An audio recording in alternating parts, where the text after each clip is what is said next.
Good afternoon, everyone. Thank you for being here today. I am Barjinder Singh, and this presentation is a joint effort by Abdul Aziz, myself, representing Team 1. Our third team member, Alex Hunt, contributed significantly to this project as well, and will be presenting demo and execution at the end of this presentation. Today we will be presenting our project on predictive analysis and classification of meteorite landings. This project integrates various data mining techniques to provide valuable insights into meteorite data. Meteorite landing holds significant scientific importance as they provide insights into history and the composition of our solar system. However, analyzing this data has traditionally been complex and technical task. So our project simplifies this process using a user-friendly application. Now moving on to the next slide, let's talk about the outline slide.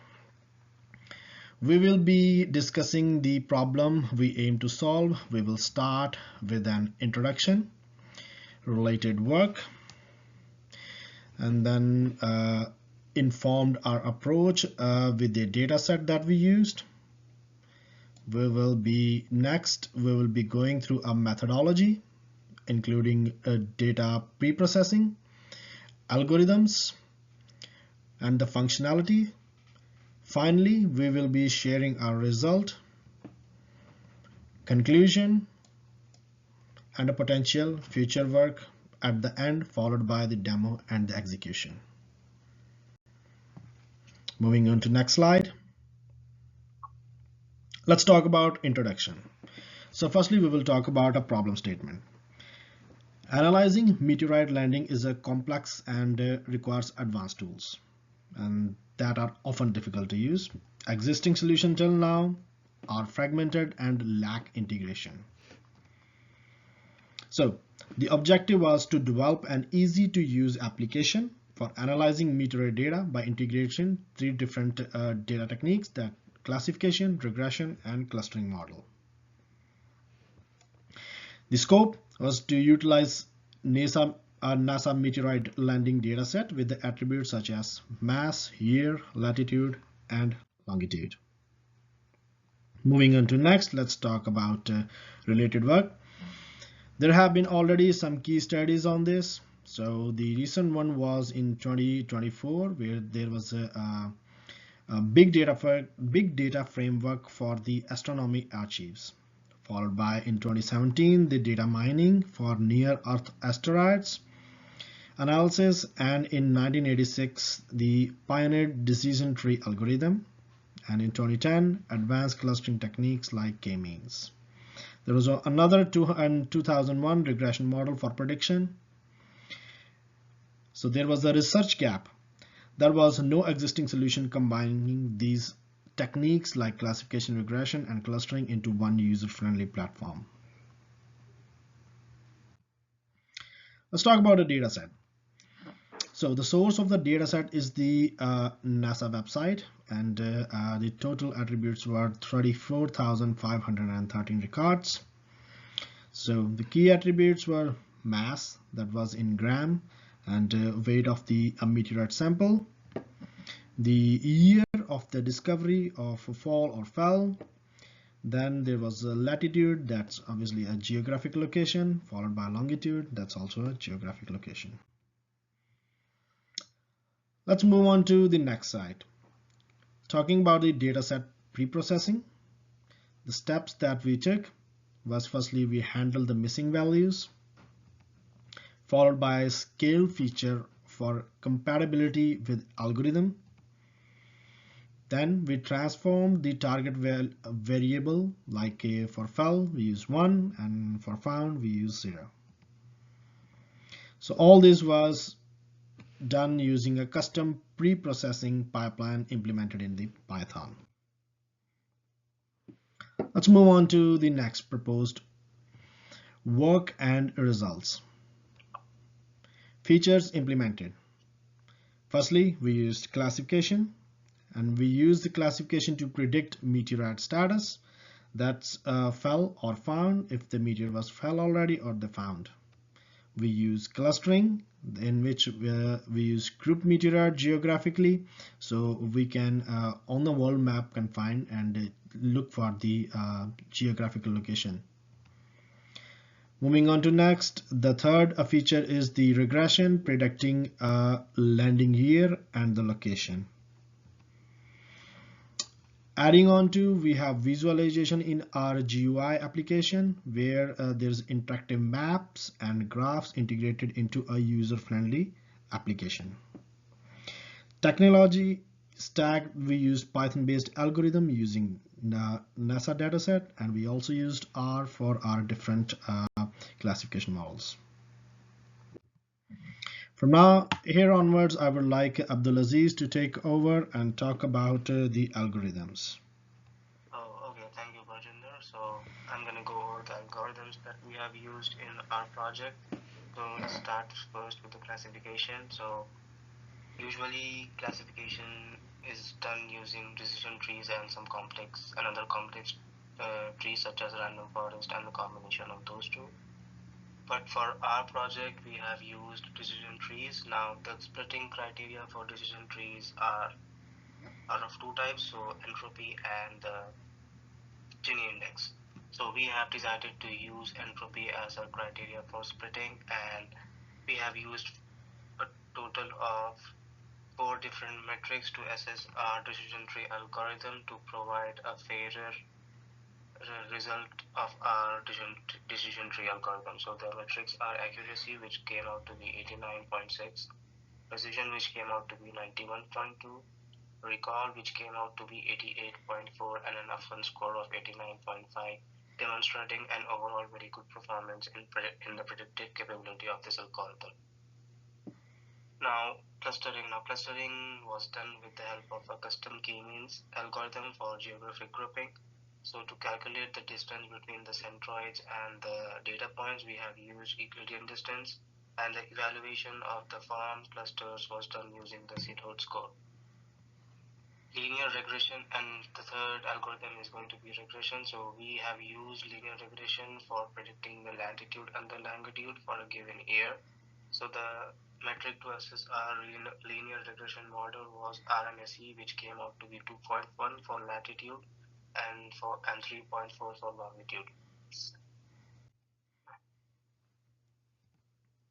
Excuse me.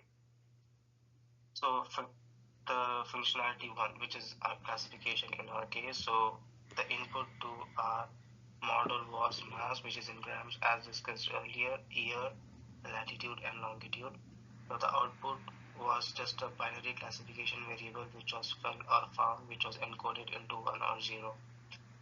Features. So the features of our algorithm was we visualized results with confusion matrices and performance metrics, which is accessible via a dedicated tab in the GUI.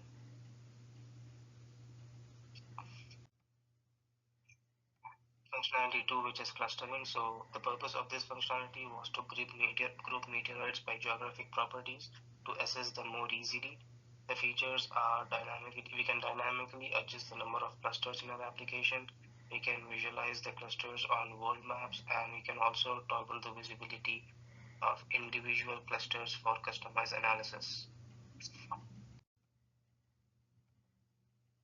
Regression. So the input to this model was the meteorite mass, which was in grams and year.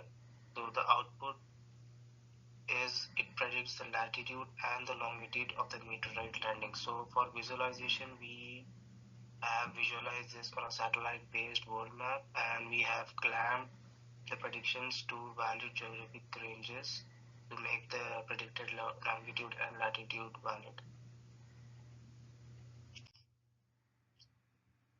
The GUI architecture. So the architecture is composed of two things. First, the tabs. The tabs are made up of three things, which are our algorithms, which are our algorithms, which is classification, which takes the input features and predicts the meteorite status. clustering groups meteorites geographically and toggle clusters. Regression predicts landing location with map visualization. Visualization provides graphs and maps for each function. Intuitive navigation and user option, which are sliders and fields. So the conclusion is so the things that we have achieved are we have made an integrated classification, clustering and regression models. We have developed a user-friendly GUI for meteorite analysis. We have generated insights into meteorite data through intuitive visualizations. Now, the limitations of this proposed work is composed of two main points, which is the dataset greatly will impact the results. So a good dataset will essentially provide good results. And if the relationship between attributes is not linear, then regression models may struggle with nonlinear patterns. Yeah. What can we improve for future work? We can incorporate deep learning models for capturing the non-linear and complex data. We can include real-time meteor tracking and shower prediction datasets. So the extensions are to expand to analyze larger, more diverse datasets, introducing additional features like meteorite composition analysis. Okay, thank you, Abdul. And from now onwards, this is the last slide that Alex. Okay, so this is the execution and demo part of the presentation. So first we will execute our algorithms. These are stored as pickle models. So to do this, you just execute these sequentially before running the GUI. If you run these in the GUI, they will also be stored, but it is better to run these beforehand. So this is the classification executing right now. And when this is done executing, there will be a pickle model saved here, which should be seen shortly. Execute the cluster. That is done executing. Now we are executing the regression. That is done. Now that these three pickle models are saved, we can now open the GUI. So here is the GUI. The first tab represents the classification fell or found. Here's the GUI title with a GUI icon. So for the first tab, we have the input pane on the left side and the output pane on the right side. So the input pane takes in a input mass, year, latitude, and longitude, and there's a run prediction button. These are just placeholders since nothing has been inputted. So let's say we have a mid-year with a 1,500 grams. Let's say it 1999 for the year, and let's say the latitude is 3 and the longitude is 20. So when we click Run Prediction, it now says the meteorite is predicted to have found with a confidence of 99.55%. So that is the prediction. And then we have 4 subgraphs that show information about this classification. So here is the mass distribution across the data points and where this input mass falls in that distribution. We then have the location where it fell based on the input latitude and longitude. And then we have metrics of the model: accuracy, precision, recall, and F1 score. And then we also have a pie chart that just displays the confidence. So it has a 99.55% chance of being found versus a 0.5% chance of being fell. Or 0.45, and that's rounded up. So if we change this, let's give this a 150 grams, and let's say 1756. the latitude of 35 or 35 and maybe a longitude of 100, we now get that this fell in China, and there's the new mass, and it now has a confidence of fell with 83.27% with the changing graphs and everything. So on to the second tab, which is the regression function. So this takes input mass and year, and it will find the predicted latitude and longitude based on these input fields. So the output pane is a world map, and for the input, you can either do sliders or input fields. So input fields are just typing it in, and then sliders allow you to slide it along the distribution. So let's give it these input fields, run prediction. So the blue is the latitude, and the green is the longitude, and this red circle here is the predicted location of where it is presumed to be fell or found. The center of the circle is these coordinates right here. That's the exact center of the uh, area here. So you can also do input fields. So let's say 1500 grams. Let's give it a year of 1895, and you will get over by Madagascar with new latitude and longitude lines. So for the clustering, this is functionality 3. You can first, on the left, we have our input, and here is the output of each cluster. That'll be shown shortly. So you can run the K optimization report that generates a output. So you can see that 3 is about the perfect number of clusters, and so let's say 3, we want 3, and then we can run our clustering, and it'll show these clusters on the world map, and the centers of each clusters here. Now let's say I only care about cluster 1. Well, you can turn off the other clusters, and you can see just cluster 1, or cluster 1 and cluster 3, and so forth. We can also change the number of clusters. Let's say we want to do 8 clusters. You can run it again, and it'll give you 8 clusters with their centers and the ability to turn off whatever clusters you want to see or don't see. So we just want to see cluster 3 and 6, and there they are. So we also have 2 other subgraphs here.